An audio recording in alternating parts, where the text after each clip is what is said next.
আগাতে পারবেন না, মানে নেগেটিভ অর্থে। তাকে পজিটিভ অর্থে তিনি যদি আগান তাহলে sky is the only limit, আকাশ হলো তার জন্য সীমা। আর যদি তিনি প্রতিহিংসা পরায়ণ হতে চান, মন্দ হতে চান, সে 3 মাসও টিকতে পারবেন না। এর কারণ হলো তার যারা প্রতিপক্ষ হবেন, তিনি যদি মন্দ কাজ করতে চান আর সহযোগী হবেন, তার প্রতিপক্ষ হবে কারা? রাজনীতিবিদরা।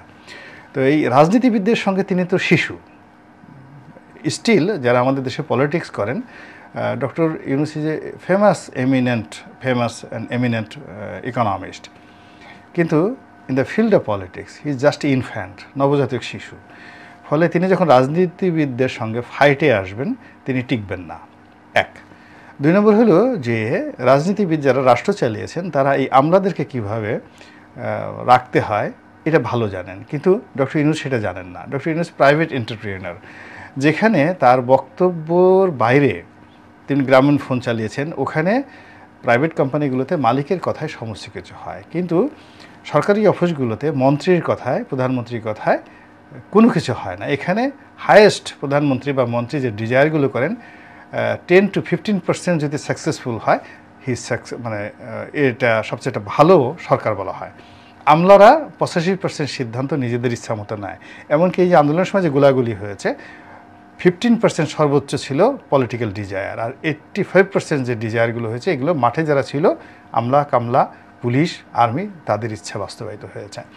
এখন ডক্টর ইউনূস যেহেতু তার এই 80-85 বছরের যে জীবন, তিনি অ্যাবসলিউট পাওয়ার ভোগ করে আসছেন প্রাইভেট কোম্পানিগুলো, তার কথার বাইরে কেউ যেতে পারেনি। কিন্তু এখানে তিনি যখন দেখবেন যে তার কথার অনলি 15% হচ্ছে সর্বোচ্চ, আর বাকিগুলো ল্যাপস হয়ে যাচ্ছে, তো ওটা দীর্ঘমেয়াদে তার জন্য ভীষণ রকম খারাপ পরিণতি ডেকে নিয়ে আসবে।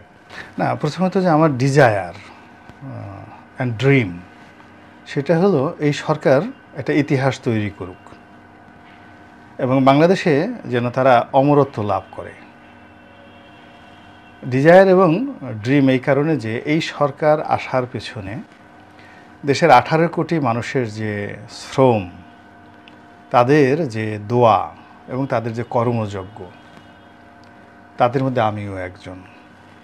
আমি হয়তো গুম হইনি, কিন্তু আওয়ামী লীগ সরকার কর্তৃক যে কোনো সময় আমার গুম হওয়ার সম্ভাবনা ছিল।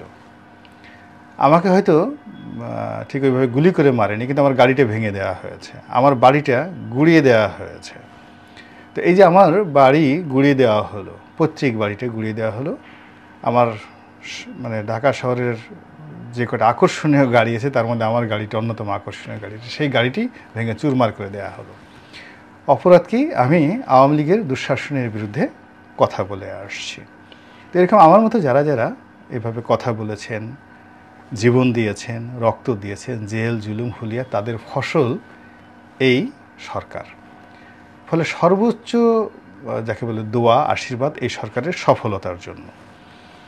কিন্তু সরকার গঠিত হওয়ার পর আজকে আপনি যে ইন্টারভিউটা নিচ্ছেন, আজকের দিন পর্যন্ত আমি একটা সিঙ্গেল জিনিস দেখিনি যার মধ্যে আশ্বস্ত হওয়া যায়, নতুন করে স্বপ্ন দেখা যায়। এখন তো আমি দোয়া করছি, কিন্তু দোয়ার বাইরে প্র্যাকটিক্যালি তাদের কর্মকাণ্ড দ্বারা আমি নিশ্চিত হব যে এই সরকার ভালো করতে পারবে, সাস্টেন করতে পারবে এবং দেশ জাতিকে ভালো কিছু দিতে পারবে। এটা এখনও পর্যন্ত টিল নাও আমি এর কোনো লক্ষণ দেখিনি। আচ্ছা, তাহলে আগামী বাংলাদেশ কেমন হবে? মানে আপনি কি শঙ্কিত আছেন নাকি?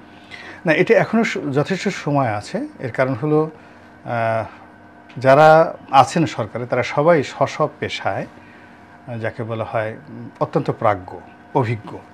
আপনি সজীব ওয়াজেদ জয়ের কথা চিন্তা করেন, জয়ের যে মেধা যোগ্যতা, তো সেটা যখন তার মা ক্ষমতায় ছিলেন সেটাকে আমরা ভিন্নভাবে দেখেছি।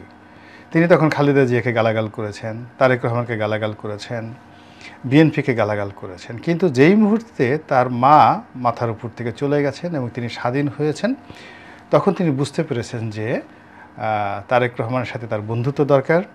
খালেদা জিয়াকে বন্দি করে রাখাটা কোনো অবস্থাতেই ঠিক হয়নি এবং বাংলাদেশে আওয়ামী লীগ এবং বিএনপি ছাড়া কোনো দল নেই। এখন যারা আসছেন ক্ষমতাতে 17 জন, তাদের একটা মানে এই কয়েকদিন একটু বাসর সব মানে যাকে বলে ক্ষমতায় যাওয়ার যে বাসর সংক্রান্ত যে আনন্দ থাকে পুরুষ এবং নারীর জীবনের প্রথম যে বাসর রাত, এরকম একটা অনুভূতি তাদের মধ্যে কাজ করে এবং তখন তাদের কাছে পৃথিবীর অন্য কোনো খবর থাকে না, কেবলই মাত্র স্বামী স্ত্রীকে পেতে চায়, স্ত্রী স্বামীকে পেতে চায়।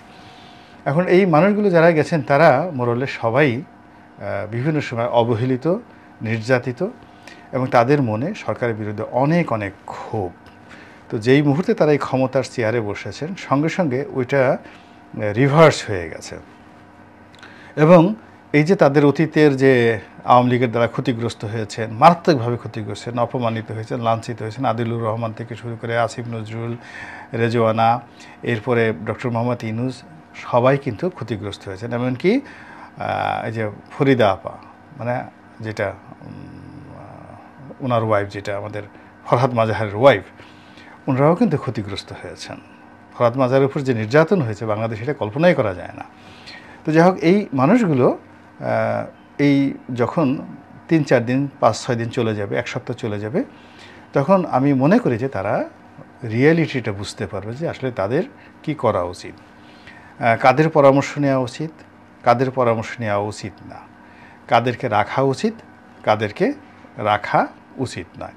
এবং তখন যদি তারা ভালো করেন, এই 5-6 দিন বা 10 দিন যে সময়টিতে তারা ঠিক তাদের ঠিক কর্মপন্থাতে বসতে পারবেন, চেয়ারে টেবিলে বসতে পারবেন এবং প্রত্যেকটা টেবিলে চেয়ারে যে সমস্যাগুলো রয়েছে সেই সমস্যা তারা সমাধান করার চেষ্টা করবেন। আমার মনে হয় যে তখন থেকে তারা ভালো করতে পারবেন। কিন্তু এখনও পর্যন্ত চেয়ারে বসে তাদের যে মূল অবকাঠামোগত সমস্যা, সেই সমস্যা বোঝার চাইতে রাজপথের যে উত্তাপ, এই উত্তাপকে তাদের সামাল দিতে হচ্ছে বেশি।